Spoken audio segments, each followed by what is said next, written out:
manera oficial, estoy poniéndolo aquí a grabar. Les pido un favor, a veces yo pongo la grabación y a veces se me pierde, no sé por qué se me desactiva. Si alguien ve que la grabación se desactiva, abra el micrófono y díganos para estos ejercicios que estamos haciendo, que son unos conversatorios de tipo epistemológico, histórico sobre la psicología. Esto que estamos haciendo es importante que lo podamos grabar y lo podamos conversar. Tenemos que ser conscientes que de una u otra manera estamos haciendo historia en el campo de la epistemología y de la historia de la psicología en Colombia. Eh, para quienes no me conocen, yo soy Mauricio Gabriel Pareja Baiter, actualmente soy el subdirector del campo de epistemología e historia de la psicología del Colegio Colombiano de Psicólogos. A todos les doy la bienvenida a esta comunidad informal, porque aquí hay psicólogos, pero también hay gente que no es psicólogo. Hay filósofos, hay sociólogos, hay pedagogos, y todos son bienvenidos a este camino que se está abriendo. Es como cuando se mete uno a abrir trocha. Hay que coger el machete y empezar a quitar monte del camino. Hay que avanzar y a veces tendremos que retroceder para buscar un camino nuevo. Entonces, y fíjate que no es solo de Colombia, aquí nos están saludando desde Guayaquil, Ecuador. Tania Navarrete. Tania, bienvenida. Entonces, esto que estamos haciendo nosotros acá es, en cierto modo, un construir una historia del quehacer epistemológico e histórico aquí en el Colegio Colombiano de Psicólogos, que este año, a propósito, estamos cumpliendo nuestros primeros 15 años. El Colegio Colombiano de Psicólogos nace junto con la Ley 1090 del año 2006, que es la ley que rige a los psicólogos, y ahí nació el Colegio Colombiano de Psicólogos.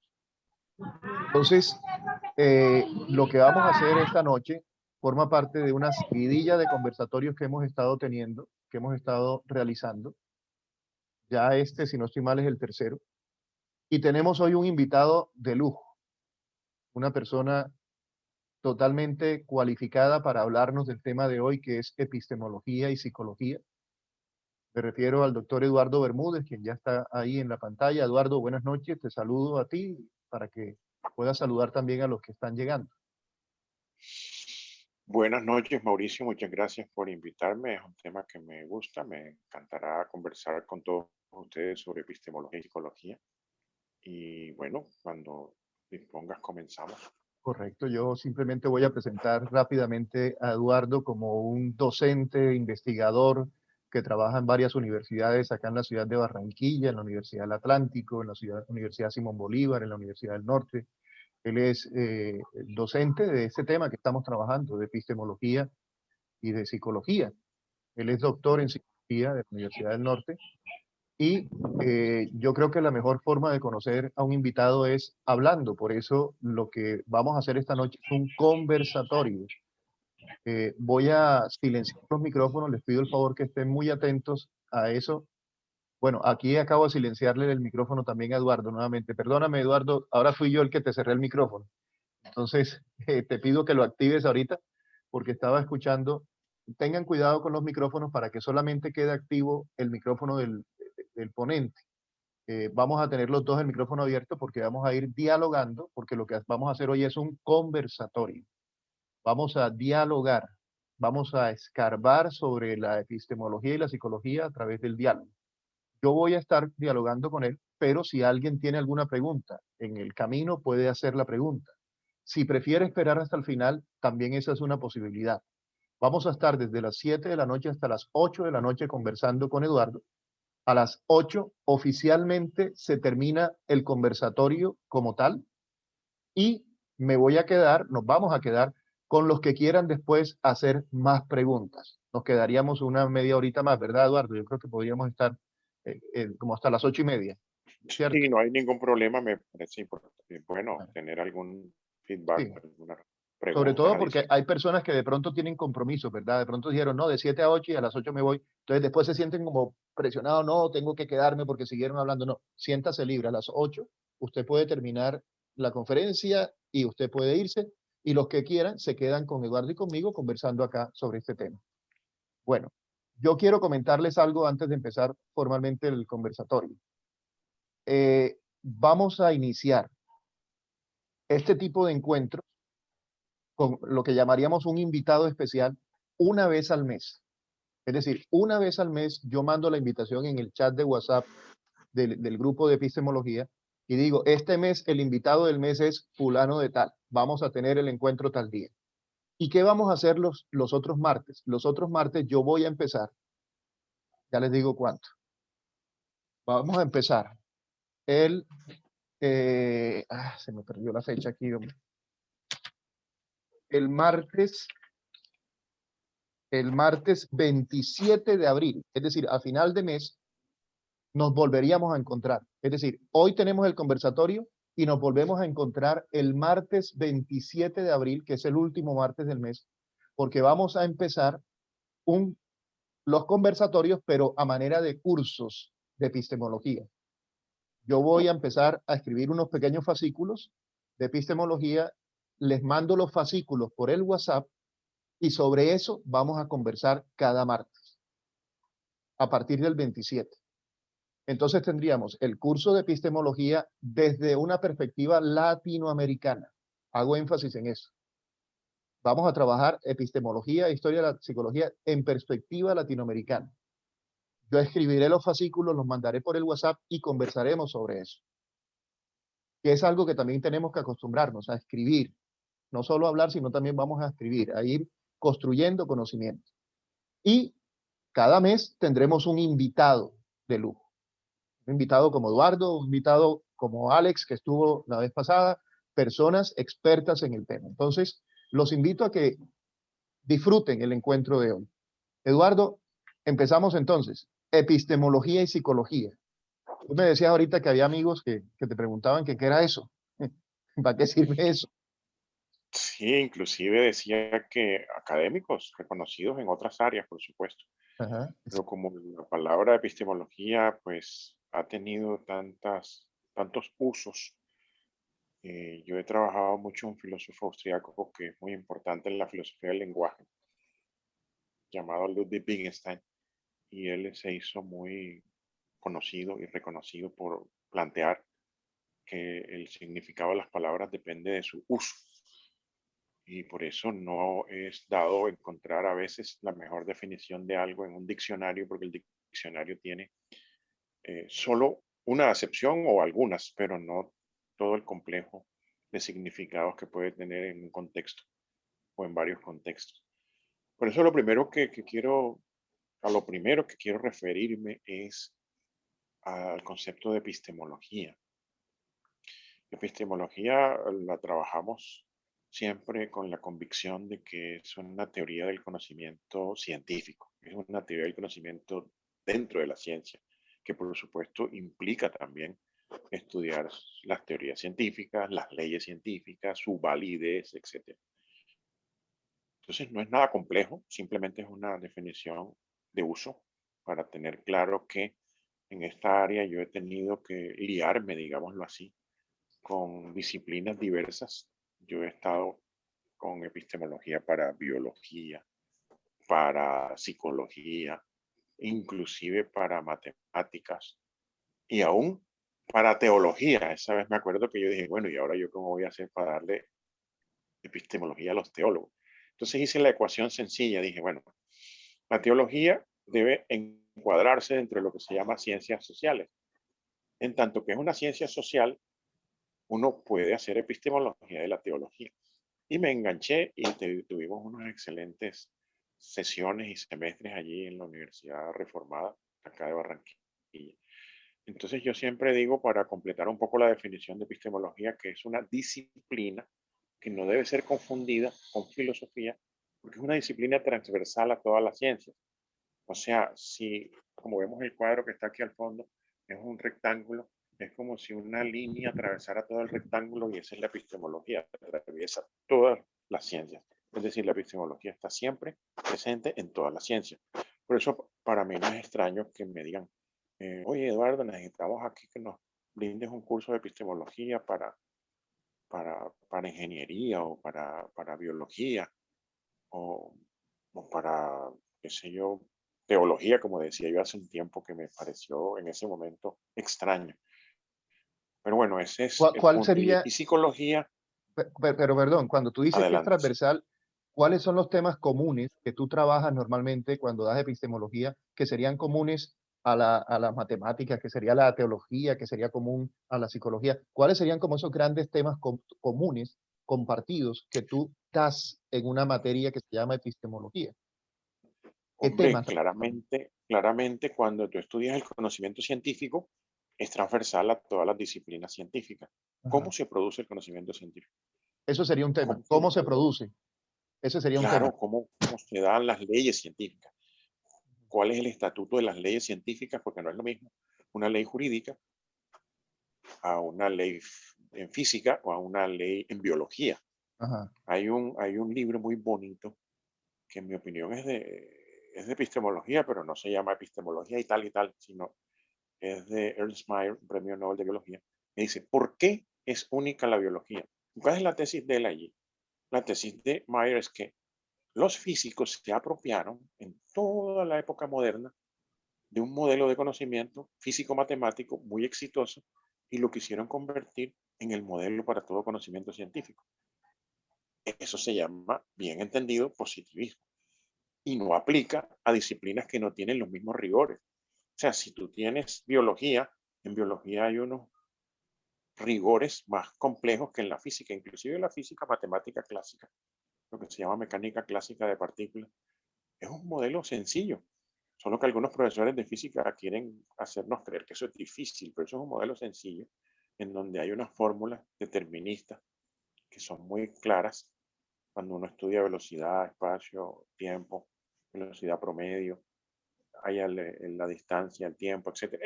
Esos son fórmulas, Pero pero como entonces, dice uno, papayita.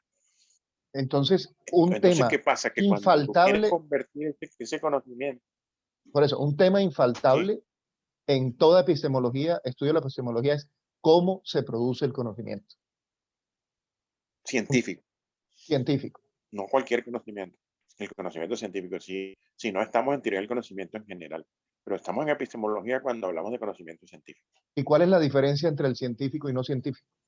Bueno, hay un conocimiento, digamos, natural, el que tiene un campesino muy bueno además, de cuándo va a llover, ya lo sabe por el olfato, pero él lo sabe él, es un conocimiento subjetivo, no es replicable, el conocimiento científico es replicable, objetivo. De alguna manera las leyes científicas son generalizaciones de observaciones que se han hecho por muchos siglos o muchos años, etcétera. Uno Entonces de hay los problemas, conocimientos con Eduardo, muchos estilos.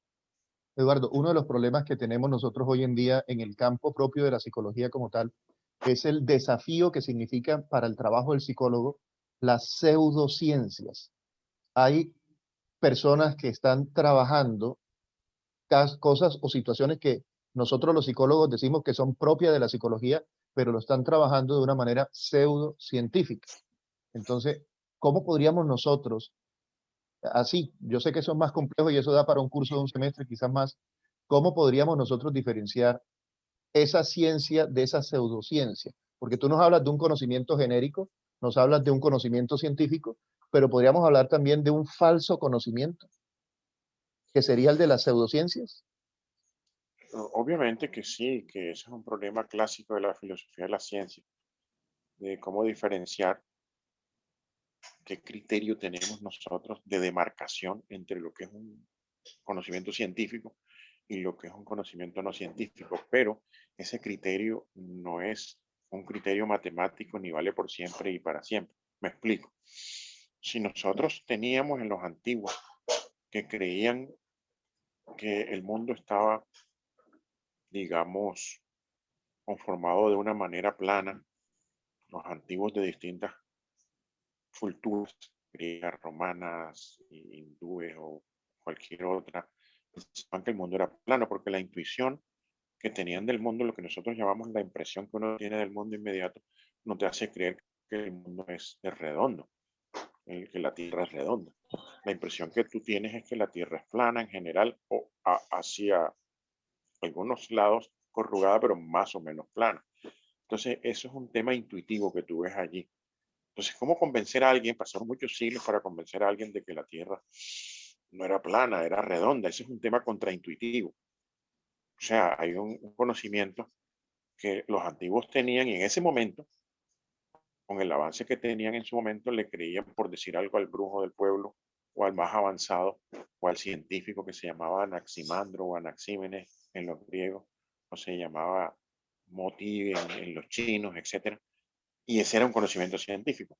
Pero ahí viene un tema bien interesante que trabajó un filósofo de la ciencia alemán llamado Hans Reichenbach en su libro Cómo surge la filosofía científica, que podría también titularse Cómo surge la epistemología. Entonces él habla de pseudoexplicaciones y eso está relacionado con tu inquietud sobre la demarcación entre ciencias y pseudociencias. En ese libro Hans Reichenbach muestra cómo lo que hoy es científico, en unos siglos posteriores podría ser pseudoexplicación. Lo que antes era una explicación científica, hoy en día ya no lo es. O sea, las explicaciones científicas, curiosamente, no son por siempre y para siempre. Por ejemplo, en el ámbito de la biología había una explicación de la generación espontánea de cómo surgían los virus. Eso ya no es científico. En un momento dado lo fue. Inclusive lo que hizo Pasteur en algunas explicaciones, hoy día son consideradas pseudoexplicaciones. No son explicaciones científicas en algunos temas. Así que eso mismo pasa en física, eso pasa en ciencias sociales también. Se van revaluando explicaciones y algunas que eran, explicaciones científicas en un momento dado se convierten en problemas y la profundización. Entonces, el criterio de marcación de ciencia y pseudociencia no es un algoritmo que uno pueda decir, esta fórmula me da a mí la certeza de que esto es científico y esto no. Eso pasa en medicina, por ejemplo. En medicina tenemos las medicinas alternativas y allí, y en psicología ni se diga, tenemos explicaciones que son válidas que algunos científicos o médicos, digamos, tradicionales no consideran que son ciencia. Pero el resultado también es lo que nos da el criterio de verdad o de verificación para que un conocimiento sea científico.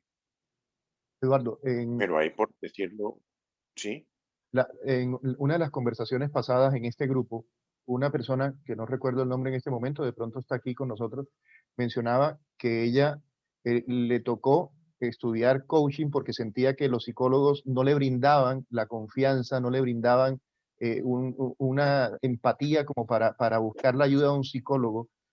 Tú que le has dado clase a psicólogos, voy a hacer la pregunta cruda realmente, es decir, voy a hacer la pregunta, de pronto va a sonar un poco fea. ¿Tú sí le crees a los criólogos, a los psicólogos criollos? ¿Tú sí crees que lo que aquí nosotros, los psicólogos, nos estamos formando científicamente? Y hasta qué punto ese mito del científico termina generando alejamiento de la gente como tal? Yo creo, esto es mi opinión, yo creo que el éxito que han tenido los coaching es precisamente el no ser, el no actuar científico del psicólogo y el no ser empático del psicólogo. Y eso ha hecho que se paren los coaching porque son más cercanos, porque te dan cosas que te sirven para la vida, porque te ponen a alegrar el corazón. Y entonces muchos ven al coaching como un payaso, como un palabrero, como un culebrero. Y yo creo que son disciplinas distintas y ambas merecen respeto. Pero la pregunta que te estoy haciendo es, ¿tú sí crees que los psicólogos que se están formando como científicos de verdad? Es una opinión bueno, subjetiva. Es decir, no me vas, no, tú me dirás, pero Mauricio, no te lo puedo demostrar científicamente porque no tengo estudio. No, es tu opinión. no, esto, yo sí tengo estudios sobre eso, porque mi trabajo Bueno, de investigación doctoral tuvo mucho que ver y tiene mucho que ver ujú, con los criterios de quién es un experto en un área y quién no. ajá, Resulta que mi director de tesis doctoral, Anders Ericsson, de la Universidad Estatal de la Florida, que lamentablemente falleció hace poco menos de un año, él trabajó con Herbert Simon. Herbert Simon fue premio Nobel en Economía, pero también fue psicólogo, un hombre universal. Ellos estudiaron muy a fondo lo que es la experticia en general. De hecho, el primer manual de experticia en general se dio en el año 2006. Y te lo digo de esta manera, Mauricio, porque tu pregunta me lleva a un tema bien interesante y que no es mi opinión, es científicamente demostrado que la experticia en cualquier área, no le carguemos la mano a nuestros psicólogos, porque tampoco como de que los mejores psicólogos son gringos o son europeos ni nada de eso.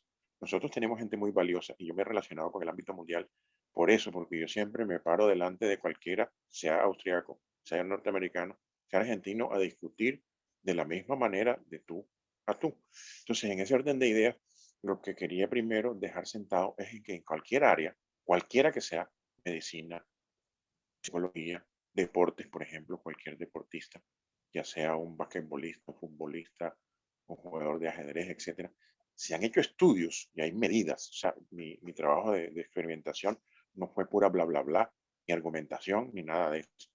Yo tuve la fortuna de que si bien tengo formación básica en filosofía, llegué al ámbito de la ciencia experimental en psicología. Entonces, la experticia en cualquier área, óyelo bien, esto es más crudo de lo que tú podrías pensar. Solo se da en un 10% de la gente de cada área. Y yo lo he visto en los médicos, lo he visto en los abogados, lo he visto en muchas otras experticias o carreras. Entonces, en cualquier área El es muy difícil 90%, que el verdadero experto el esté. 90% no Es desarrolla la correcto. expertise.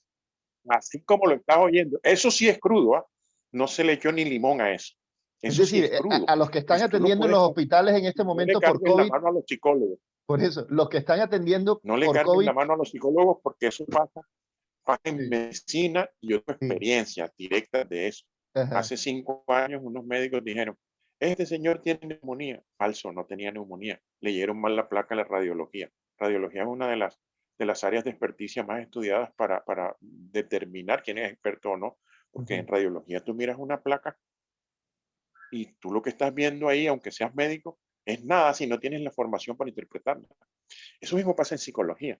Por ujú. supuesto, hay muchos psicólogos que diagnostican déficit de atención en niños de 4 años y no saben que un niño de 4 años lo que tiene que tener es déficit de atención porque tiene 4 años. Claro. Entonces el 99% dicen que tiene déficit de atención. No, Entonces, ¿de qué estamos hablando? De un y tema no, de experticia, de un tema de experticia, ojo con eso. Y yo no le cargaría aquí la mano a los psicólogos. Nosotros tenemos cantidades de facultades de psicología en Colombia y en el exterior también en otros países.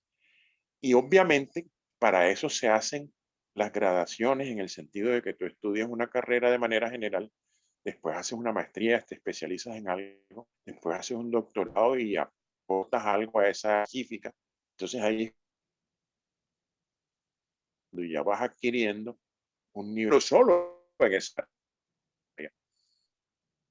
Eso pasa como con los abogados. Preguntas a un abogado experto mío que sí es experto en penal. Eso mismo pasa en psicología y en medicina. Si el médico es experto en ortopedia y tú necesitas un tratamiento de medicina interna, es poco lo que te va a decir el médico internista. Muchas enfermeras saben más. háblame de A eso, eso me quería referir habl- como respuesta a esa pregunta. háblame de eso, de los campos de especialización. Epistemológicamente, ¿cómo entenderlo? Bueno, voy a eso. Hay unos estudios en general de cómo se convierte alguien en un experto en un área. Y está la hipótesis, diría yo, porque algunos hablan de la teoría de las 10.000 horas. Se supone que tú necesitas 10.000 horas de práctica en una disciplina X, por ejemplo, en golf o en medicina. Y fíjate que las carreras que nosotros estudiamos tienen un promedio de duración de 5 años, porque presumen que tú vas a hacer de los 365 días del año, tienes sábados, domingos, algunas vacaciones, etcétera.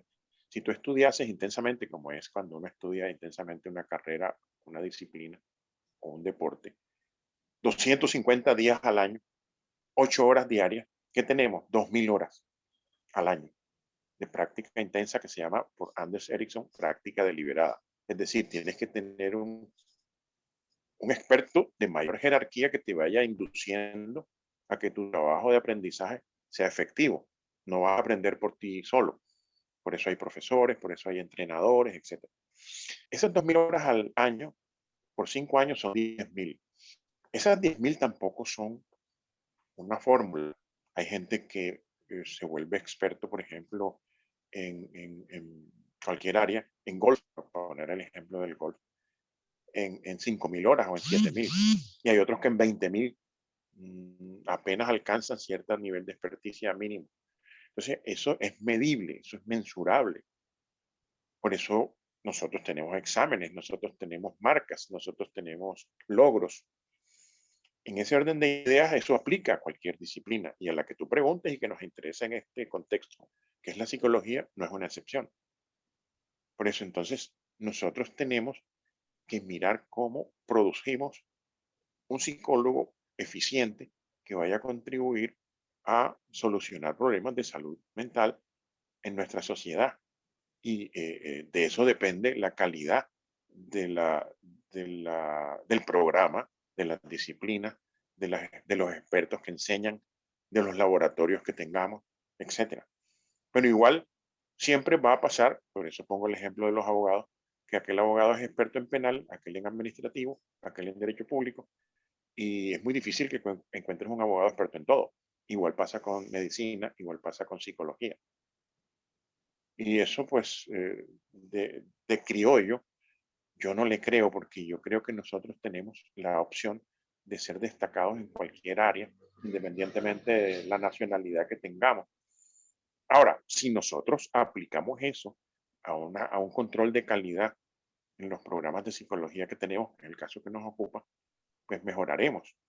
Yo creo que no hay mejores o peores facultades de psicología en sí mismas, sino dependiendo de cómo esté estructurado su staff de profesores, sus alumnos también, de acuerdo a cómo se seleccionen.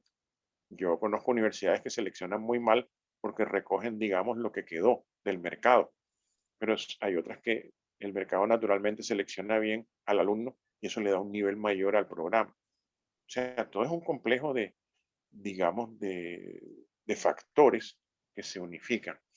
Pero bueno, esa es una pregunta que quería responder, pero yo quiero también comentar algunas otras cositas, Cuenta. como lo que te decía al principio, que tiene que ver con la... Lo pego enseguida con esto que estoy diciendo porque tiene que ver con la experiencia curricular que yo he tenido en algunas universidades. En alguna universidad local me llamaron algún momento para que colaborara con, como mi área de experticia en la epistemología, reunirme con otros profesores de epistemología de la misma universidad. Cuando compartí con ellos me llevé una gran sorpresa. Ellos no enseñaban epistemología. Expertos en epistemología no Ellos estaban enseñando. enseñaban historia de la filosofía. Eso no es lo Ay, mismo. préstame las manos libres. ¿Quién se le abrió el micrófono, por favor? Enseñaban, Lo silencia. Nayibe, tienes el micrófono abierto, Nayibe. Eso, gracias. enseñaban historia social Ujú.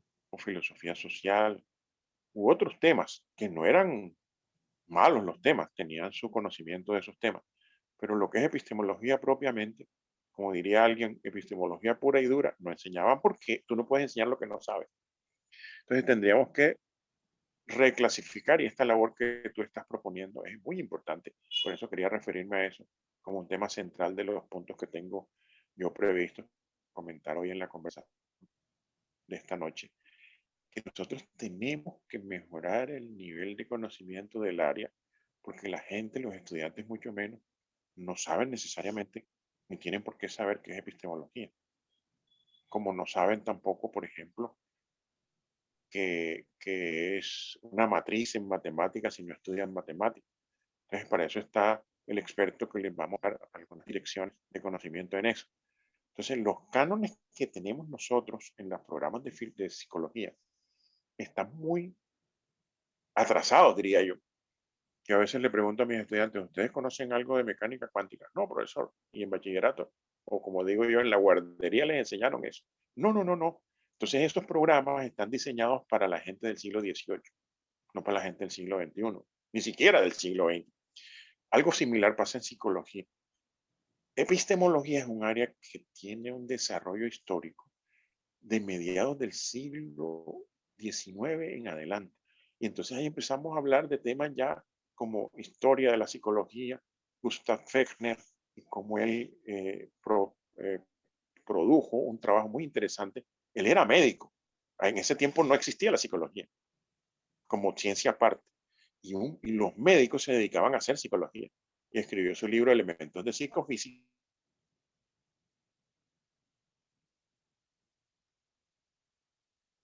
¿qué tipo de esta vaina hay que mirar la relación entre lo mental y lo físico? ¿Cómo es eso? ¿Cómo es eso de que hay algo mental y hay algo físico.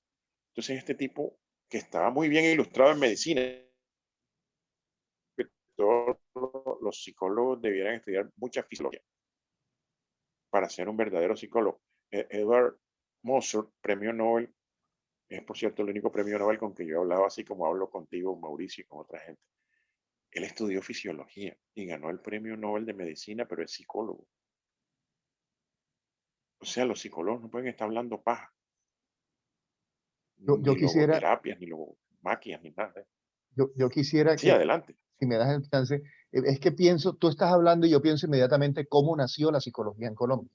La psicología en Colombia nace pegada a dos facultades que no tienen nada que ver, en teoría, con la psicología.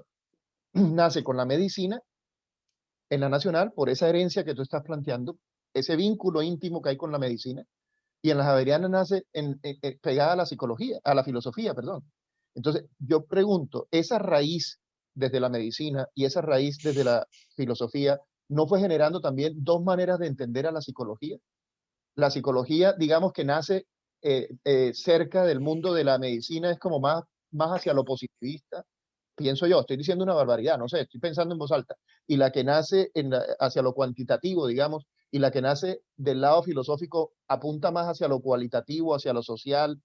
¿No sería ahí también un causante de esa bipolaridad, o no sé cómo decir eso, del quehacer epistemológico del psicólogo? ¿De dónde nace o de qué vertiente llega? Si de la médica o de la filosófica. Yo,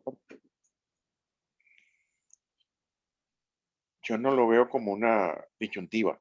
Ajá. Precisamente, permíteme hablar un poquito de estos personajes del siglo XIX, en Alemania, en Checoslovaquia, ese Centro Europa, empiezan a mirar cómo es que se pueden explicar ciertos fenómenos de lo que hemos llamado lo físico y lo psíquico. Y empiezan a investigar y a indagar desde las ciencias físicas. Algunos de ellos han estudiado física, algunos han estudiado fisiología, que, que es mejor decirlo así, fisiología que medicina. Ujú. Y se dedicaron a la investigación, no se dedicaron a poner un consultorio, etcétera, sino a la investigación de laboratorio, a medir las sensaciones. Y eso no los hace positivistas porque el perfil de esa época y actual de un científico centroeuropeo o de un científico norteamericano bien eh, redondeado como el que dije yo ahorita, Herbert Simon, ellos se meten en psicología, se meten en filosofía, se meten en física, en matemáticas, tienen una formación un poco más completa, más global.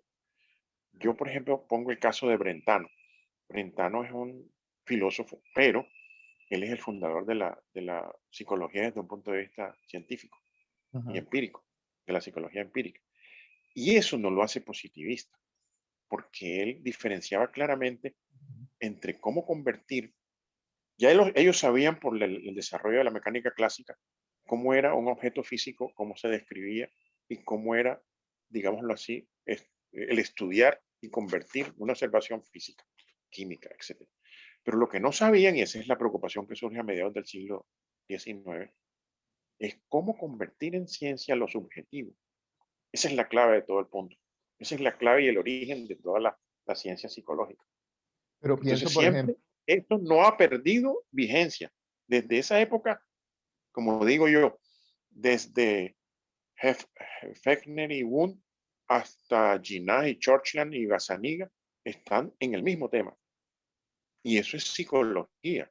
Churchland, por supuesto, quería eliminar en algún momento ese materialismo eliminativo, lo que es el ámbito de la psicología. Pero no, lo que pasa es que la psicología misma está subsumida en otras investigaciones de lo que es el hombre como un ser global, los seres humanos como que necesitamos de distintas áreas para comprendernos mejor. Y la psicología, por supuesto, no va a desaparecer, como dice Paul Georgetown. Es un área que sigue vigente y que tiene cada día más interesados.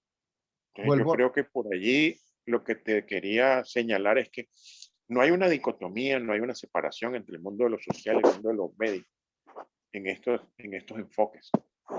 pero pienso y vuelvo al tema de la ciencia y la pseudociencia, porque también depende de quién lo mire. Sí.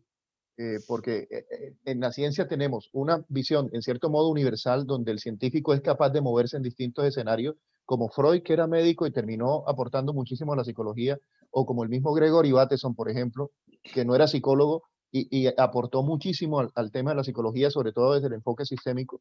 Y pienso en Bertalanffy, por ejemplo, también, que aportó al mundo de lo sistémico. El científico como que es capaz de iluminar distintos escenarios, pero también el científico puede tener una visión crítica desde su historia personal. Por ejemplo, Carl Sagan, que era un gran científico, voy a decir algo que si alguien piensa que estoy errado, por favor, le agradecería que me lo dijera, pero para Carl Sagan, por ejemplo, la psicología es una pseudociencia, es decir, es como ciencia ficción, no le aporta valores objetivos a la ciencia como tal. Entonces, ese debate de lo científico y lo no científico, creo que Bueno, yo te también, digo algo, te interrumpo sí, porque esto es fuerte lo que voy a decir. ujú, Yo pienso por mí mismo, si Carl Sagan dice eso, él tendrá sus razones, pero yo ajá, sí he estudiado este tema, quizá más que Carl Sagan. Y Carl Sagan es famoso por divulgador de la ciencia, pero no por sí, claro. psicólogo, no por neurocientífico. Sí. Entonces, yo siempre hago esas diferencias. Seré un poco iconoclasta en eso, pero eso lo llamamos nosotros en lógica eh, sofismas de autoridad. O sea, Carl Sagan no tiene ninguna autoridad para decir eso. O No, sea, que y aquí, sabemos que era un tipo de mente abierta, porque no era cerrado, no era dogmático en sus posiciones, no, digamos. no, está bien, el tipo a mí me encantan sus explicaciones de la astronomía, eso sí sabe bastante él, de la física, pero de este tema no es una autoridad, para nada. Yo te voy a citar una autoridad que yo conocí en Viena. Estábamos en un curso de verano en la Universidad de Viena justamente sobre filosofía de la mente. El invitado especial, ahora les digo el nombre, pero lo que importa aquí es la anécdota. Estábamos a unas 3 cuadras de la casa de Freud. Me acordé ahora que me mencionaste a Freud. Él le hicieron una entrevista para televisión y tal. Como él ha investigado digamos, la neurociencia de los sueños, digámoslo así. Es un experto mundial en los sueños. Yo le hice la pregunta después que ya se fue a la televisión y quedamos allí, los que estábamos en el curso. Teníamos acceso a él. Muy amablemente él me dijo, sí, adelante. Y le dije, ¿qué piensa usted aquí a 3 cuadras de la casa de Freud de la interpretación de los sueños? ¿Y saben lo que él me dijo? Que es un experto, me dijo, riéndose. Eso es la prehistoria del tema. Claro, para mí en ese momento fue un shock porque nosotros que siempre vivimos a la antepenúltima moda en las cosas académicas, tenemos que ponernos al día. Precisamente esa es mi carrera, ha sido eso, relacionarme con gente en Argentina, en España, en Austria, etcétera, para no estar un poco a la saga y esperar que me traduzcan cosas y vivir a la antepenúltima moda, como decía un filósofo nuestro.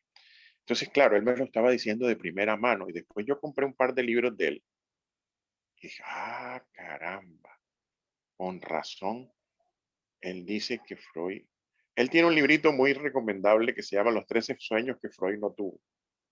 Los Los- 13 sueños que Freud no sí, que tuvo. Freud no tuvo. Y hace una especie de, de recreación de sueños de él en donde combina las interpretaciones freudianas, digamos, con el avance de la neurociencia en el ámbito de los sueños. Eh, y eso me parece a mí que nos da la medida de lo que es un científico actualizado, porque nosotros a veces hablamos de autoridades y los citamos como fuente de autoridad y hablamos de Aristóteles, de Freud, de Einstein, pero Einstein no era el genio que uno cree. Einstein era un tipo valiosísimo, pero Heisenberg era más genial y nadie habla de Heisenberg, sino que a Einstein lo tienen como un ícono Sí. hollywoodense que sale sacando la lengua con el cabello alborotado, blanco, y tiene una imagen muy de actor. Y era, por supuesto, un gran científico, pero hay otros científicos mucho más interesantes que el mismo Einstein. Obviamente no estoy negando la validez de Einstein, lo que estoy diciendo es que a veces uno se refiere a unos íconos del ámbito académico y la única manera de nosotros convertirnos en un experto en un área es investigando por nosotros mismos. Y yo no le creo a Freud, era lo que me estaba diciendo ese señor. Sí. pero ya está más atrasado que hace 100 años. Pues Pregunto, pregunto. Me va quedando claro de lo que hemos ido conversando, de que la epistemología reclama per se, es decir, por sí mismo, un trabajo multidisciplinar.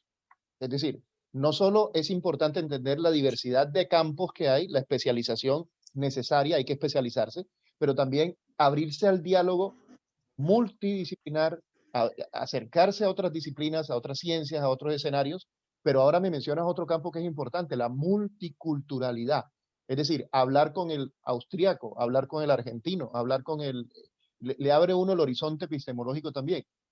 Pero con pregunto, el vietnamita, yo he hablado con africanos, con vietnamitas, eso es muy importante. Eduardo, pero la pregunta es, Antes que me y olvide, entre el nombre del nosotros, autor, del señor que mencioné, es Alan Hobson.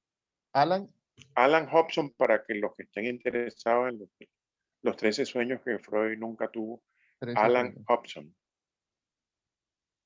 Freud nunca, Pero él tiene otros libros, por supuesto, claro. más especializados en el área de la Pero la neurología pregunta de va los en esa, sueños. es decir, Pero bueno, sí, toquemos el por tema eso, de la sí, la pregunta es multiculturalidad. que nosotros cuando vemos historia de la psicología, cuando vemos epistemología, nos llenamos de apellidos alemanes, apellidos austríacos, apellidos de todos lados, y el diálogo entre nosotros, ¿por qué no existe? Es decir, ¿qué nos está pasando? ¿Por qué no hay un diálogo fluido? ¿Por qué no hay autores entre nosotros que podamos mencionar?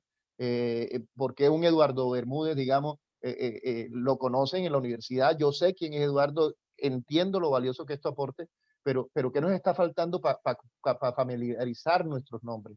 ¿Qué necesitamos hacer para que podamos crear, como decía Thomas Kuhn, verdaderas comunidades científicas entre nosotros?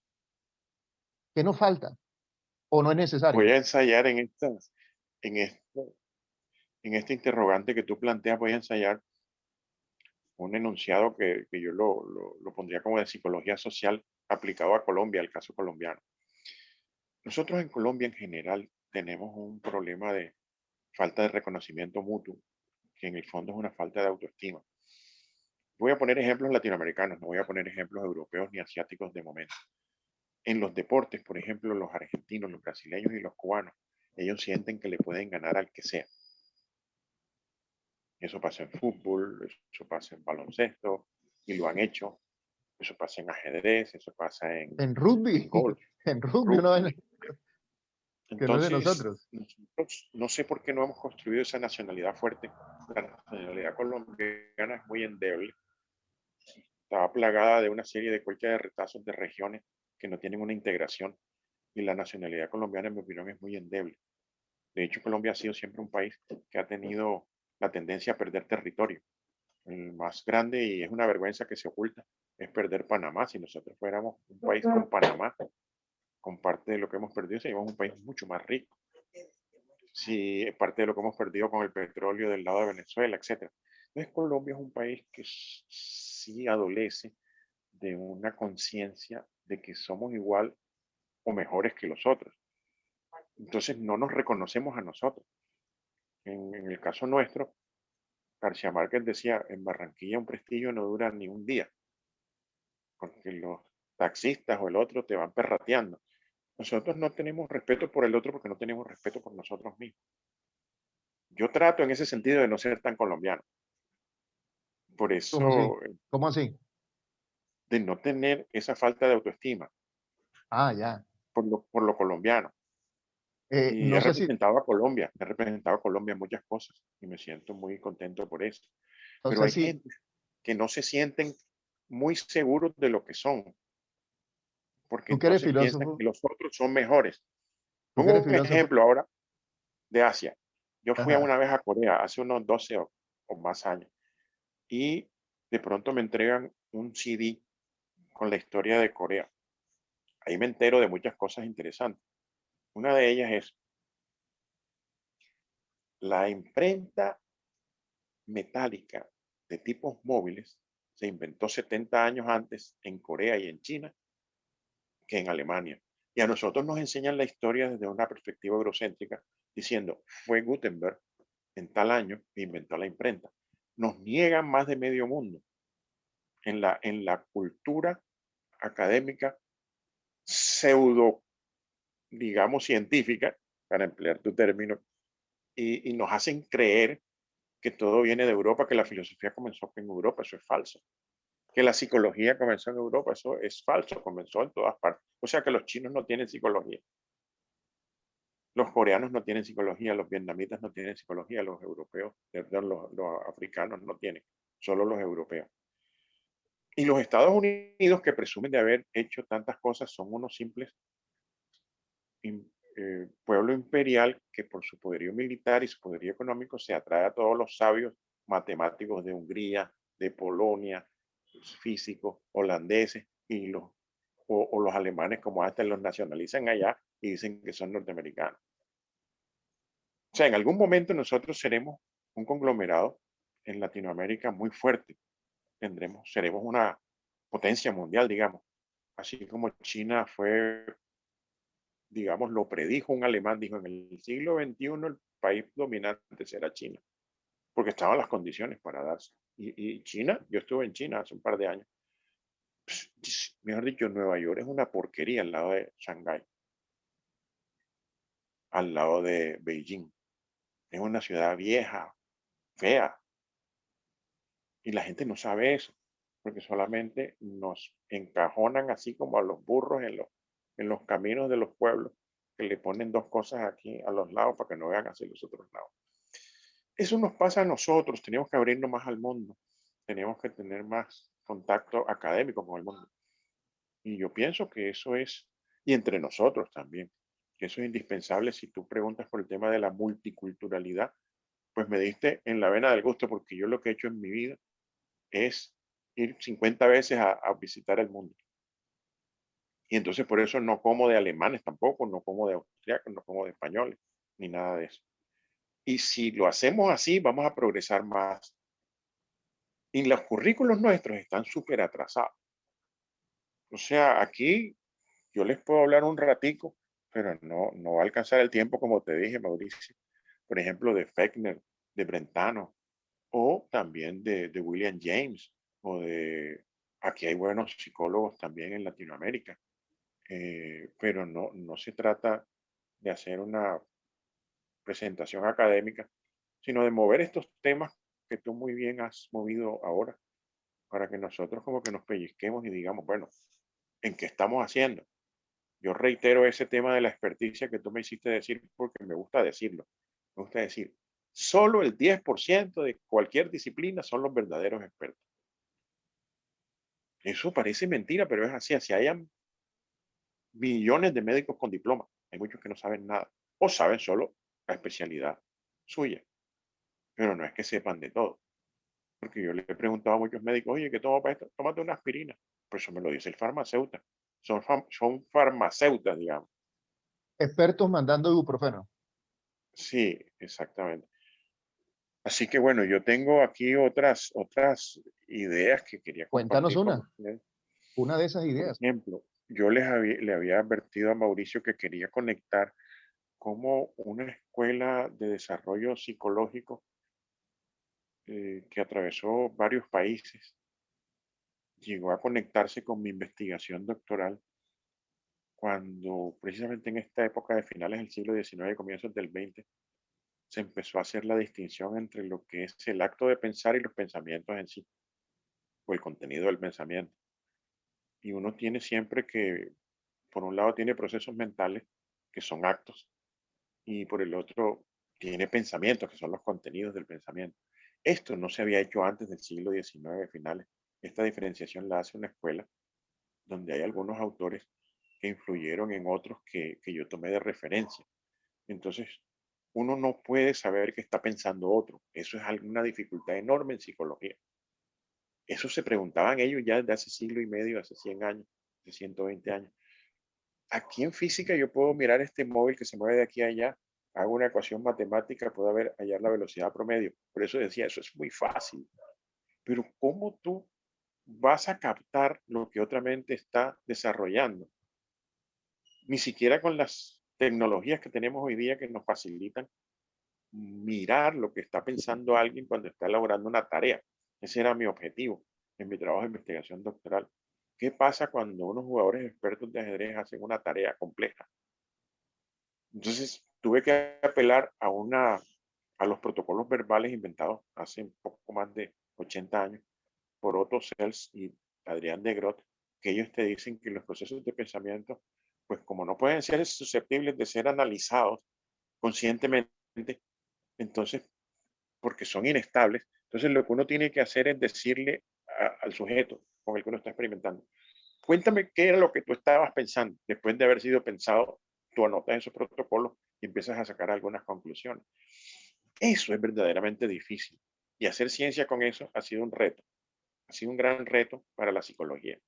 Porque cómo Pregunto, convertir lo subjetivo en ciencia es otra vez la pregunta.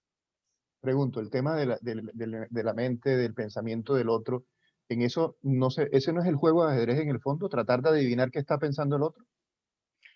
Sí, pero eso se da también en golf, o se da en ¿En medicina, dominó? o se da en dominó, o se da en los deportes, pero también se da en las áreas disciplinares que tú estudias. Porque, ¿qué es lo que está haciendo, si no eso mismo, un médico cuando te está tratando de diagnosticar? Te está también escudriñando lo que tú le dices. Cuando la persona, por ejemplo, puede decir conscientemente lo que siente. Y el acto y el contenido se pueden separar así? ¿O, o a través del acto yo puedo llegar al contenido? Estoy Es que pensando para que no teológicamente. sea difícil, para que no Estoy, sea difícil por eso, separarlos, estoy pensando teológicamente. Por los frutos los conoceréis. ¿Eso cómo aplica ahí? para que no sea difícil entenderlo, los actos, por ejemplo, pueden ser medibles, palpables experimentalmente. Los pensamientos ya están en un contenido verbal que no necesariamente tú puedes captar en el momento en que se está dando, sino cuando ya están dados. Digamos que el pensamiento es algo dado y el acto es algo que se está dando. Esa sería la diferencia.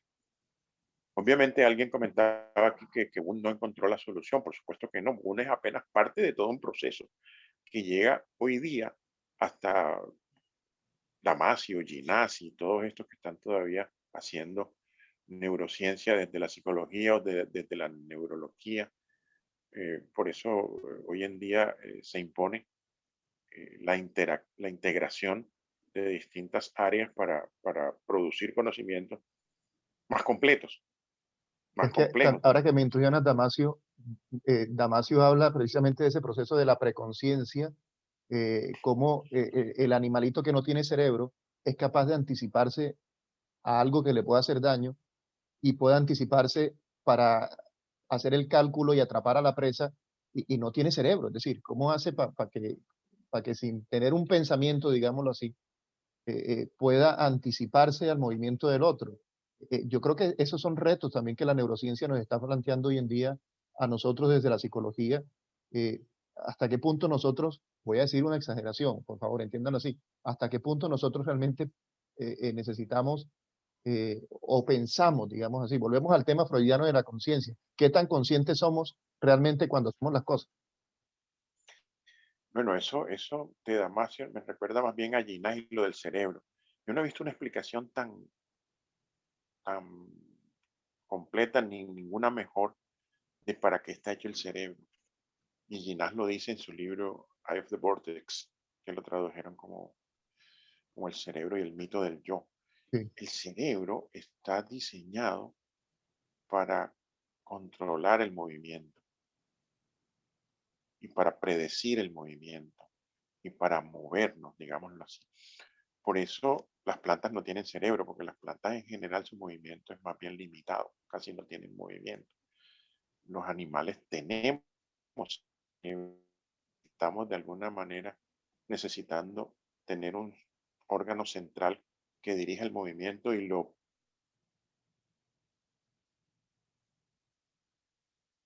adicciones también. Bien interesante, bien de fondo, que está en ese libro de Ginás. Y esto es clave para entendernos como, como sujetos animados, programados. Lo vegetal tiene muy poco percepción. Lo que es el cerebro me pareció excelente. Y yo quería aprovechar. Tenemos exactamente eh, una concepción de que el trabajo transdisciplinar, no interdisciplinar, sino el trabajo transdisciplinar, Transdisciplinar. es el que produce estos resultados que hablábamos al comienzo. En epistemología, me parece que, y los grandes epistemólogos, yo cito a uno que me gusta mucho, que es Norwood Russell Hansen, el libro de patrones de descubrimiento, que yo lo uso para mis clases.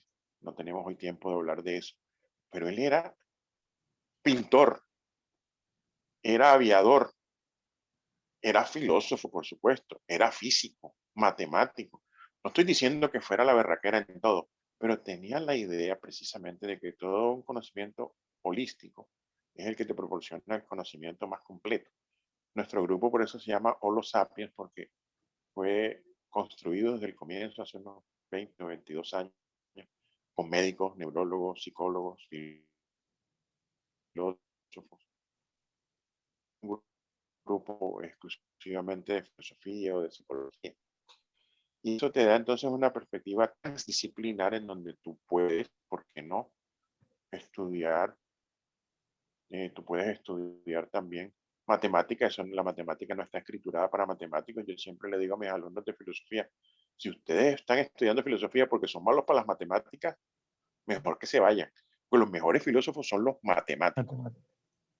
Así que se equivocaron de profesión. Y si no, miren, desde Pitágoras y Platón hasta Bertrand Russell y Kurt Gödel y todo Husserl, todos los mejores filósofos han sido matemáticos. Y los que no son matemáticos son habladores de paja. Ya son las Eduardo, 8. Eduardo, eso te iba a decir yo. 8 en punto. 8 en punto. Y lo que nos va quedando claro es que tema para seguir conversando es lo que hay y bastante. A mí me encanta, y lo digo muchas veces, yo prefiero que este tipo de conversatorios terminen con un letrerito final que diga, esta historia continuará, que quede en suspenso, que quede uno como con ganas de seguir hablando, porque el éxito del diálogo es que crea vínculo, la conversación crea vínculo. La clase yo no diría que crea tanto vínculo, la clase uno sabe que terminó la clase y uno se va. Cuando uno conversa y hace amistad, cuando uno construye comunidad, verdadera comunidad científica, uno siempre termina con puntos suspensivos, como diciendo, esta historia continuará porque tenemos que seguir hablando. Entonces, yo le agradezco a las personas que nos acompañaron hoy. Creo que alcanzamos a tener aproximadamente unas 50 personas reunidos. Voy a invitarlos a que los que quieran se queden. Vamos a mirar, porque he visto que han escrito mucho en el chat y me gustaría que pudiéramos recoger toda esa información que está en el chat de este Zoom y que podamos dialogar a partir de ello, de los comentarios que ustedes han hecho. Y si alguno quiere abrir el micrófono, bien puede hacerlo para que podamos continuar el diálogo. Los que tengan compromisos y se deban ir, muchísimas gracias. Vamos a hacer el cierre y quiero recoger ideas, Eduardo, de lo que hemos estado conversando. Primero, la epistemología y la psicología tienen un vínculo íntimo con la multidisciplinariedad, con la transdisciplinariedad y con la multiculturalidad. Primera cosa. Segundo, retomo lo que tú dices. Si queremos fortalecernos como científicos y más desde la perspectiva latinoamericana, tenemos que reconocernos, tenemos que escucharnos, tenemos que construir identidad. Y aquí en Colombia concretamente voy a citar a un filósofo colombiano que se llamaba Fernando González. Hay que trabajar en línea de lo que él llamaba la ego, egociencia o egoencia, perdón, que es, hey, valorémonos, seamos conscientes, como lo que tú planteabas a los argentinos, que nosotros, voy a utilizar un término más castizo, aprendamos a ser petulantes, es decir, seamos pedantes, seamos petulantes, seamos orgullosos de lo que somos y de lo que hacemos y de cómo pensamos y cómo construimos. Si alguien dice, no, pero es que fulano dice que no es así, hey, yo digo así y te lo digo por esto, por esto y por esto. Y aprendamos a sostener nuestros criterios. Pero para finalizar, yo quisiera, Eduardo, que nos dijeras una última respuesta a esta pregunta si consideras que vale la pena responderla. ¿Para qué pueden servir estos conversatorios, Eduardo? Epistemológicamente hablando. Bueno, se supone que las personas que están invitadas a este grupo son personas que están interesadas en los temas, ¿no? Y si logramos crear una red de intereses comunes, va a ser muy útil porque yo estoy muy preocupado, como lo dije en algún momento y lo tengo anotado entre los temas que quería señalar hoy, como si hay unas cátedras de epistemología en psicología, debemos preparar gente para que las regenten con la mayor propiedad, por ejemplo. Y este tipo de eventos propugnan por mejorar el nivel de comprensión del tema y posiblemente con lo que tú anunciaste de algunos cursos sería útil para mejorar y profundizar en los temas epistemológicos para psicología. Hay muchos otros temas que yo hubiera querido tocar hoy, como yo hago mi enfoque de la epistemología en psicología, pero eso podría ser tema de otra ocasión, pero lo que sí es necesario es crear redes. Yo tengo contactos, como dije hace un rato, con gentes en el país también, en Medellín, en Cali, en Bogotá o en Cartagena, pero también con Panamá o México, con Argentina o España o con Austria o Inglaterra. Entonces, esas redes me permiten a mí tener una interlocución de un mayor rango, digamos, de profundidad en los temas. No estamos centrados ahí en la cosa local, a veces muy provinciana, con prejuicios que hay que irse los quitando de la cabeza y que uno no puede compartir con otras latitudes de igual a igual. Eso sería para mí lo más útil de estos conversatorios. Eduardo, yo realmente te doy las gracias por habernos acompañado hoy. Te lo digo a nombre del grupo porque estuvimos informando, tú te diste cuenta, tú estás en el grupo, que estuvimos muy pendientes del tema de la muerte de tu papá. Lamentamos mucho, nos unimos, dolor de verdad. Un abrazo fraterno con todo nuestro cariño y agradezco muchísimo que estés aquí hoy con nosotros. Lo teníamos programado para la semana pasada, tú dijiste no, mejor lo hagamos hoy y lo has hecho con todo el lujo y el profesionalismo que te caracteriza. Muchísimas gracias, Eduardo, por haber estado Bueno, con ahora que mencionas a mi padre, pues bien vale la pena decirlo que me gustaría vivir los años que él vivió, que fueron casi 93, y, y que hablé con él hasta un par de días antes de fallecer. Si fuera así, con esa conciencia, me gustaría vivirla. nosotros. Obviamente tuvo sus enfermedades y todo, pero tenía una conciencia de sí mismo y de las cosas hasta un par de días antes de fallecer. Tendría yo que esperar hasta el año 2050. Ya hiciste el cálculo, bueno, pero bueno, Sí, hice el cálculo, porque a mí me encanta la estadística y él vivió 33.662 días. ajá, matemático, ¿no? Me gusta la matemática, no soy negado, pero tampoco soy matemático.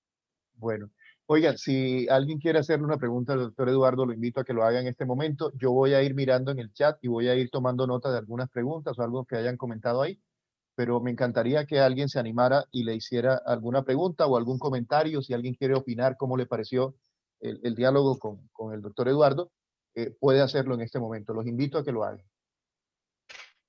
Yo Oscar, tengo Buenas preguntas en noches. el chat. perdón, Oscar había levantado la mano, veo que tiene la mano azul ahí prendida. Oscar, ¿tienes la Sí, muy palabra? buenas noches para todos. Buenas noches. Doctor Eduardo, realmente emocionante escucharlo hablar. Me he sentido muy motivado con su intervención. Yo le quiero plantear una pregunta. De pronto, eh, disculpará usted si es trivial la pregunta, pero me animo a hacerla. Hay un autor que escribe sobre epistemología de la psicología, Pierre Greco, y él dice que el psicólogo se afana por hacer ciencia y cuando hace ciencia no sabe si está haciendo psicología. Entonces, a partir de ese interrogante, a mí se me suscitaron una serie, bueno, me fui inmediatamente al planteamiento de la pluralidad de enfoques que tenemos. Como somos, hay que reconocer que somos jóvenes aún desde el punto de vista experimental, pero hemos tenido muchos enfoques y esos enfoques parten de bases epistemológicas totalmente diferentes. Y eso ha tenido implicaciones sobre la concepción del objeto de estudio del psicólogo. Entonces, es indiscutible que tenemos una pluralidad de temas, una pluralidad de enfoques, y eso también ha generado cuestionamientos sobre el objeto. Por ejemplo, usted nos hablaba del pensamiento, y inmediatamente me iba a Wundt, pero también a todo el planteamiento de los primeros los primeros avances en psicología, pero también tenemos que reconocer que en 1913 también hay un manifiesto conductual que rechaza esa visión del pensamiento. Y entonces aparecen unas discusiones muy interesantes en psicología que me llevan a preguntar. La pregunta que parece simple, pero a mi juicio muy compleja es, ¿la psicología es una ciencia? Bueno, Oscar, gracias por tu pregunta. La, la pregunta tiene muchas aristas, pero voy a enfocarme en un punto. Cuando uno habla de ciencia en singular, ya está casado con una concepción de ciencia. Yo por eso suelo decir que yo hice una maestría en filosofía de las ciencias con la Universidad del Valle, porque si uno habla de filosofía de la ciencia, ya está asumiendo que la ciencia es algo que se define por tal y tal y tal y tal característica X o Y. Es como si yo viera a un profesor, que los hay muchos, que entran a una clase de metodología de la ciencia y entonces dicen, estas son las reglas del método científico. Si una persona dice, estas son las reglas del método científico, está asumiendo que hay un método científico o que hay el método científico. Y eso no es válido. Aquí me acuerdo de un autor que sería muy útil revisarlo, que se llama Paul Feyerabend, que era una especie de anarquista epistemológico, porque justamente iba en contra de esa concepción de que hay una ciencia modelo y todas las ciencias que quieran ser ciencias, entiéndase la psicología, deben parecerse a esa.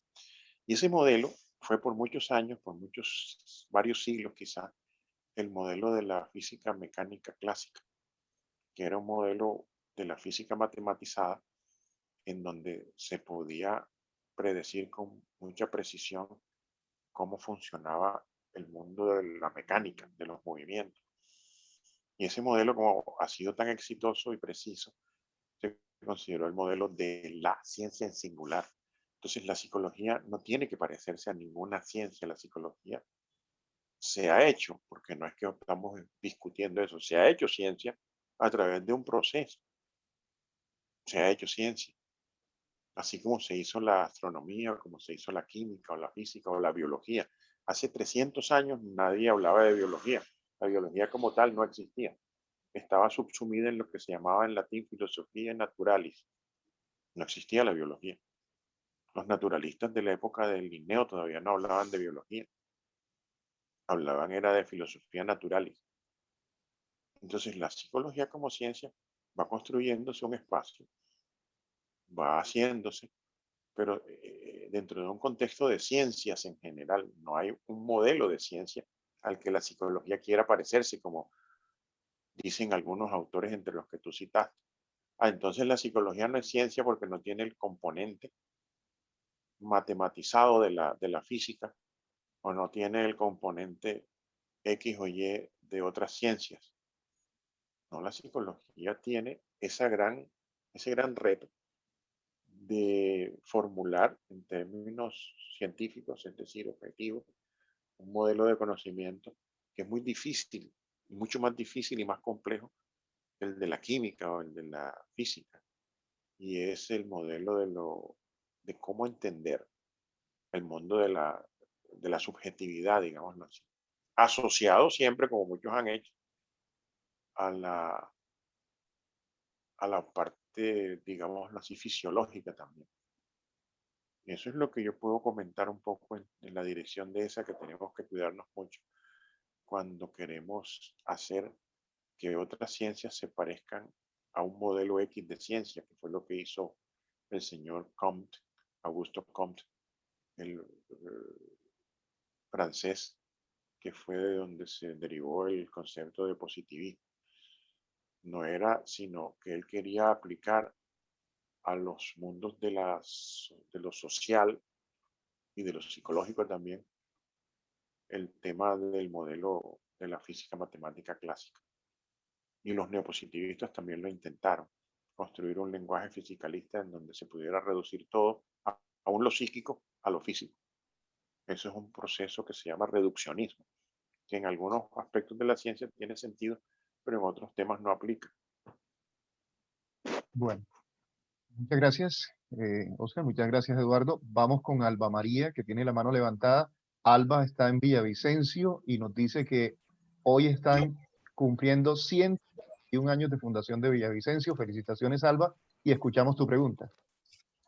Bueno, muchísimas gracias, muy buenas noches a todos y me place mucho haber podido participar de este evento, aunque fue bastante, tenía un conflicto, o ponerme a ver al Cholo Valderrama acompañado de la Orquesta Sinfónica de Bogotá o escucharlos a ustedes. Entonces intenté dividir mi tiempo para poder estar en los dos eventos.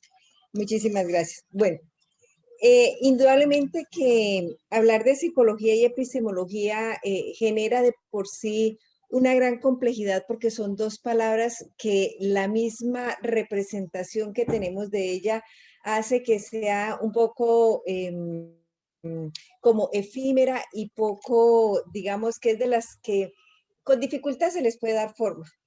Yo recuerdo que cuando empecé a estudiar psicología, como hasta quinto semestre, yo me preguntaba qué era lo que yo realmente estaba estudiando y por qué entre más la estudiaba, más me gustaba. Entonces, a pesar de que tenía esa situación compleja, pues el enamoramiento fue dándose de manera, en la medida en que iba avanzando en ella. Entonces, al escuchar esta situación o lo que se viene referenciando hoy sobre la psicología y la epistemología, creo que esas representaciones, esos imaginarios que tenemos, muchos surgidos a partir de lo que se mencionaba como son esos dogmas, esos reduccionismos que hemos tenido en los diferentes procesos de formación, no solamente desde los académicos, sino desde los familiares, desde los personales, en nuestras historias de vida. Porque es que es desde allí donde se empieza a construir la forma como yo veo el mundo y cómo me acerco a ello. Y cuando yo empiezo a formarme, es cuando empiezo a permitir, a permearme por esos elementos que me empiezan a hacer una deconstrucción de cómo me voy acercando a conocer el mundo. Y aquí entonces es cuando nosotros o nos dejamos permear y, y, y nos empezamos a inquietar y a preguntar más allá sobre esa construcción del conocimiento, en donde indudablemente la epistemología nos da bastantes elementos. Yo aún me enredo en algunas lecturas que son un poco complejas, pero que lo llevan a uno como a, perdón, a generar esas mayores preguntas frente a cómo realmente nos estamos acercando al conocimiento. Y aquí es cuando viene algo que me parece bastante interesante, y es que en el mundo actual estamos dados más, o la tendencia que se da es a lo inmediato, a lo rápido, a lo que se necesita resolver ya.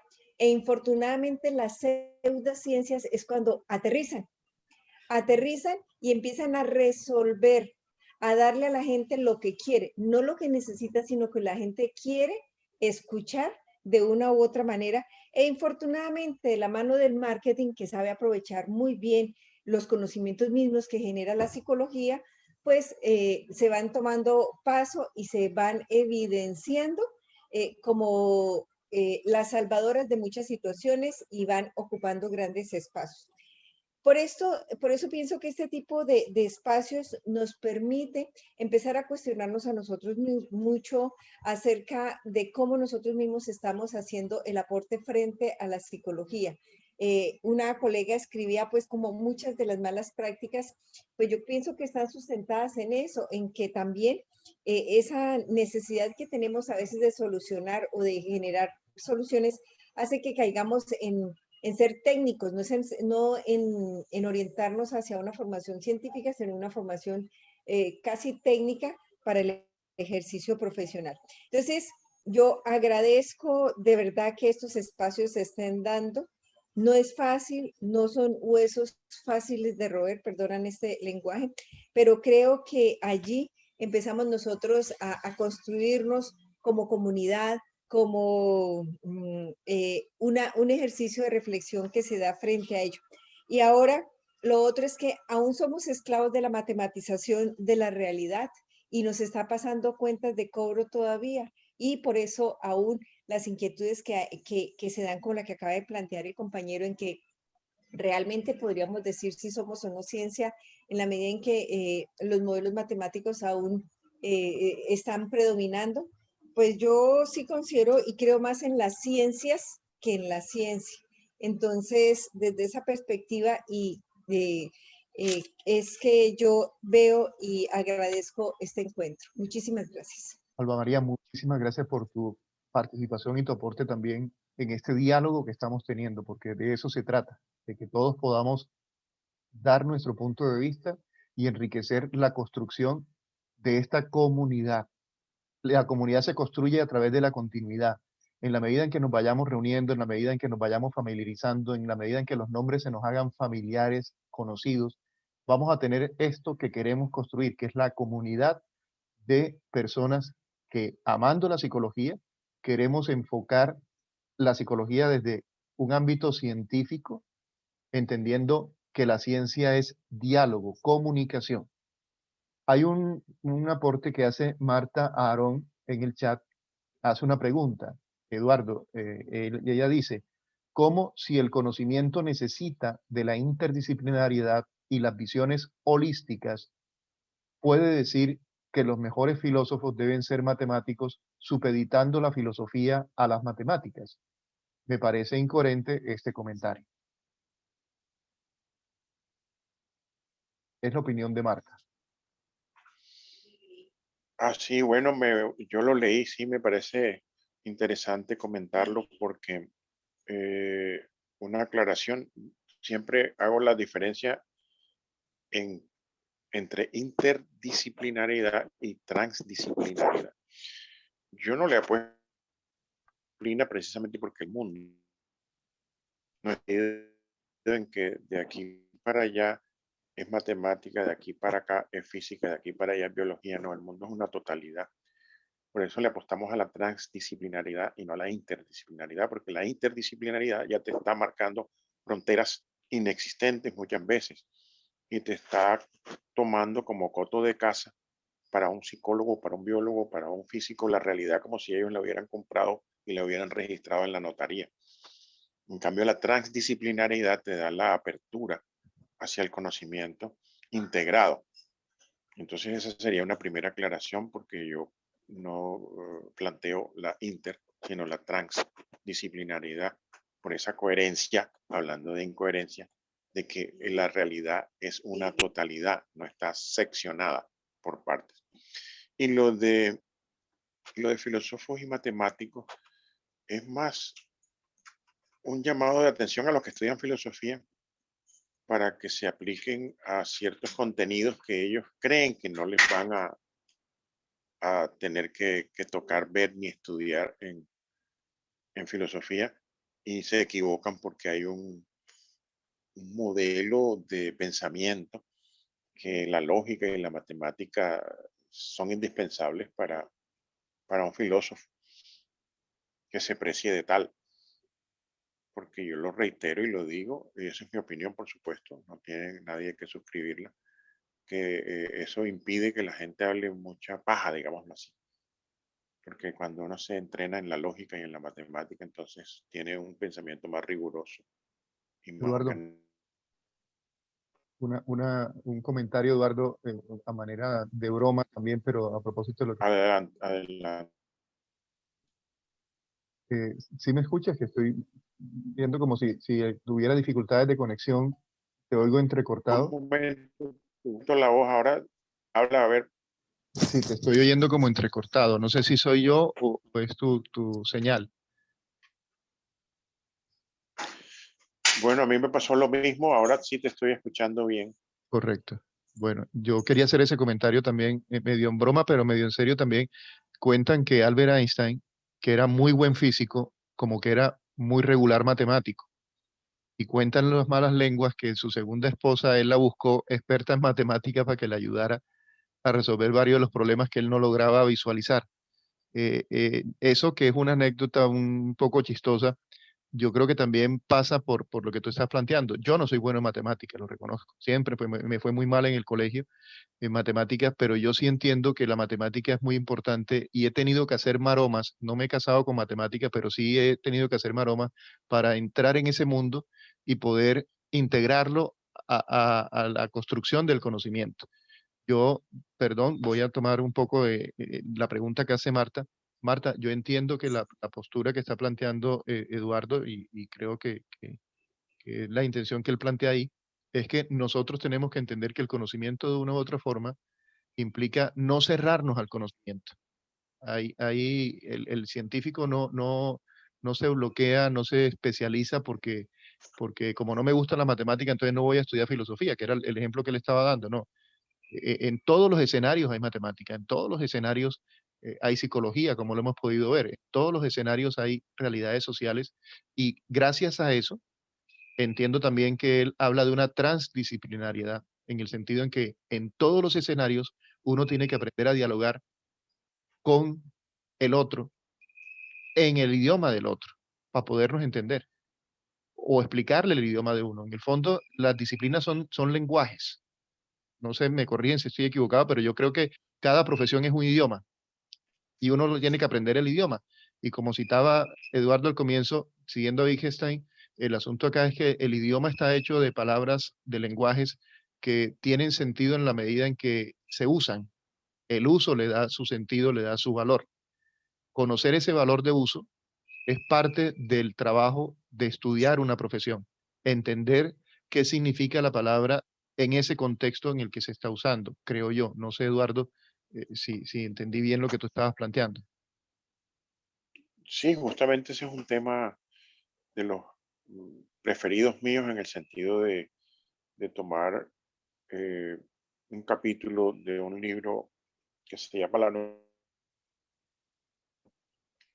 y él habla allí de la relación percepción-teoría, cómo hay una percepción significativa en cada profesión de lo que se trata es de tener una experimentación y unas teorías, una carga teórica para poder detectar, por ejemplo, un microbio, ve una placa y detecta entonces que un tejido X puede tener esta disfunción o aquella. Pero eso lo hace él porque está preparado por experiencia y por las teorías que maneja esa realidad de esa manera. Entonces, él puede leer eso, lo así, porque está de alguna manera habilitado para hacerlo, estar en alguna persona, una disfunción mental, etcétera, X o Y, porque ha sido preparado para detectarlo y además para corregirlo o amainarlo o de alguna manera eliminar esa disfunción. Eduardo, hay una pregunta que hace Tania acá, no sé si la alcanzaste a leer también, que dice, la epistemología tiene algunas categorías, entre ellas la epistemología paracientíficas. ¿No sería entonces esta epistemología la que engloba a los conocimientos pseudocientíficos? ¿Sí existe esa categoría de epistemologías paracientíficas? Pregunto yo. Yo no manejo esa terminología, la verdad.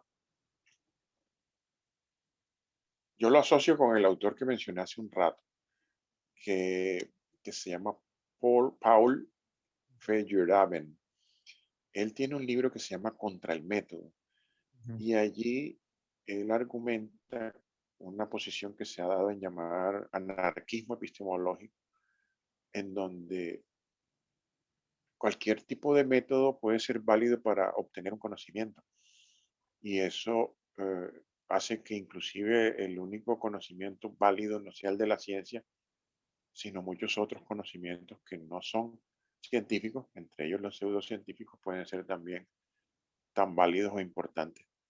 Por eso su frase en inglés es everything goes, que lo traducen, en mi opinión, no es muy buena la traducción, como todo vale, pero creo que por ahí se podría encajar lo que comenta nuestra amiga. No sé si tú conoces un libro que se llama Ingenuos. ¿Lo conoces? ¿Lo has visto? Perdón, ¿cuál? Ingenuos. No, no lo conozco. Ya, te lo voy a enviar el PDF, a ver qué opinas. Me gustaría de pronto que sí, lo pudieras leer si tienes Claro, sí, tiempo. justamente esa es una de las cosas que enriquece que Sí, cambiemos cosas, sí, biografías. porque ese es un texto que a mí me gustaría que pudiéramos tener un debate algún día, porque él habla de las pseudociencias, es una crítica a las pseudociencias en el campo de la psicología. Yo personalmente no lo he leído, pero no me agrada mucho la manera como lo enfoca, me parece que es muy arrogante. Creo un poco más lo que plantea Feyerabend en la parte de la anarquía epistemológica, en el sentido en que eh, uno tiene que ser también un poco respetuoso de las posiciones del otro y escuchar al otro, escuchar los argumentos del otro antes de enjuiciarlo y más con tanta dureza como me parece que lo hacen ahí en ese texto, que me parece, es mi percepción, me parece que raya un poco con la arrogancia y eso en lugar de generar diálogo genera distanciamiento. Entonces, ya un poco prejuicioso, te voy a mandar el libro con esos prejuicios para que me gustaría escuchar tu concepto sobre el texto si tienes tiempo para leerlo. Lo voy a mandar en el grupo para que todos puedan mirarlo y ojalá ustedes y yo que somos académicos, los que quieran y puedan, ojalá de verdad puedan conseguir el texto como tal. Yo soy de los que creo que hay que respetar los derechos de autor, pero precisamente por la premura de lo que estamos trabajando, me gustaría que lo leyeran, no miraran, porque con toda seguridad uno de los puntos que vamos a tocar acá más adelante va a ser un conversatorio sobre el libro Ingenuos. Se los voy a mandar en el PDF. Espero que lo miren, que lo estudien y que podamos tener un debate habiendo leído, porque yo sí soy de los que si vamos a dialogar sobre un libro, lo mejor o lo mínimo que debemos hacer es leer el libro para poder opinar.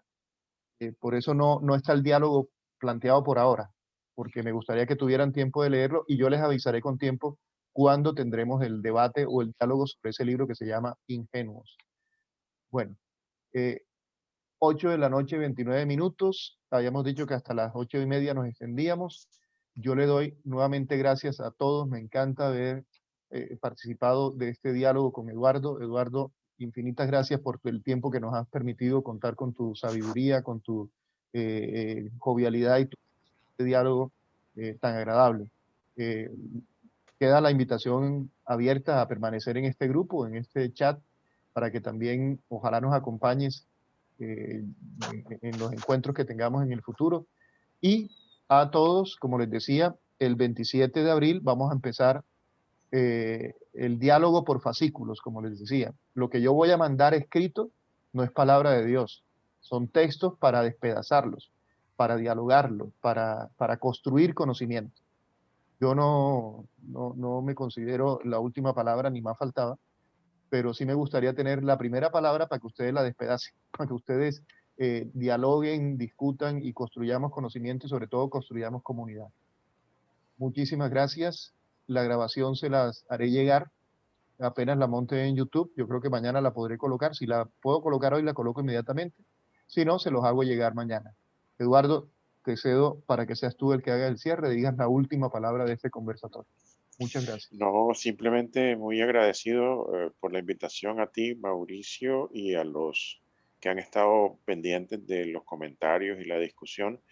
Y señalar también que darle crédito a Mauricio Pareja porque es una persona que me contactó para esto, gracias a una colega en común.